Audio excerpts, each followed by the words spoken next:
témoin dans les cieux de sa virginité, elle exhorte les dieux à garder la cité au temple sous les yeux de la foule exaltée.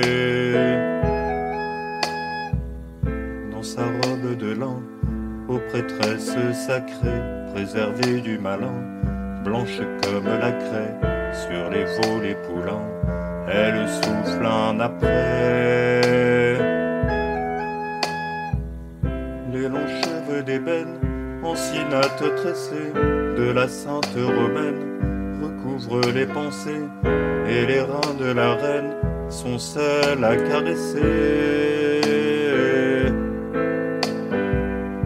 À la claire fontaine, quand perle la rosée, des veines souterraines, elle s'en va puiser les eaux pures et saines par l'aurore irisée.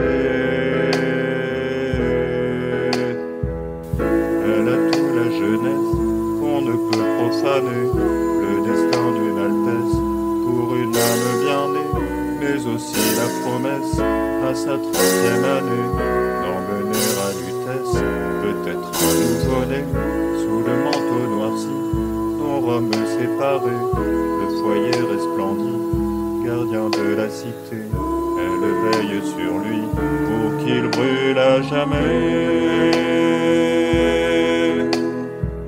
C'était une fillette d'une noble lignée, d'âme et de corps parfaite, un chef-d'œuvre signé, lorsqu'en ce jour de fête, elle fut désignée. Au collège, elle apprend de ses sages aînés l'office qu'elle rend.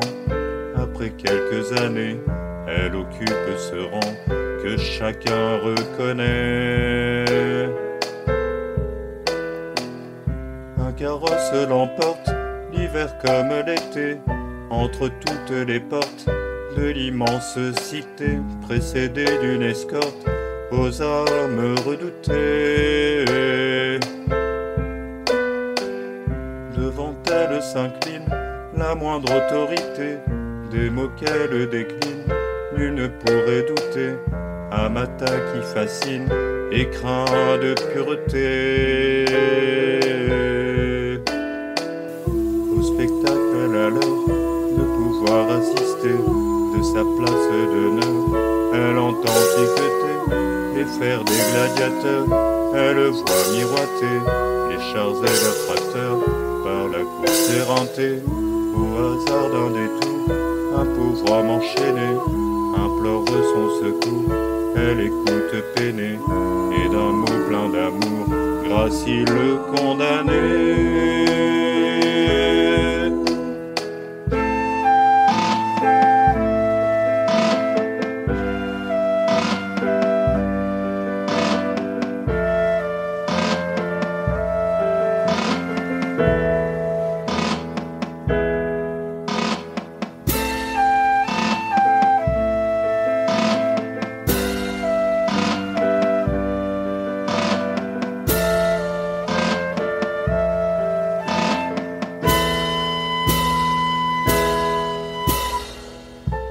Le prie et le crie, pauvre fille atterrée, dans un instant ici, des fous vont l'enterrer. Vesta qu'elle supplie, a dû s'être égarée. Un despote cruel, au pouvoir tourmenté, voulait tuer Ricelle pour son règne illustré, et condamne à la belle sans l'avoir écoutée. Au marché du caveau, sa robe est accrochée, voici que le bourreau vers elle s'est penché, pour saisir de là-haut sa main jamais touchée. Refusant la souillure, par dégoût et fierté, de ce contact impur, elle s'est écartée, et jusqu'au bout se jure son honneur d'emporter. Elle a toute la jeunesse qu'on ne peut profaner, le destin d'une altesse pour une âme bien née, mais aussi la promesse à sa 30e année d'emmener à Lutèce peut-être un nouveau-né. Au fond de son tombeau, elle s'est allongée. Le pain, la jarre d'eau n'y pourront rien changer. Elle s'en va là-haut, légère et soulagée.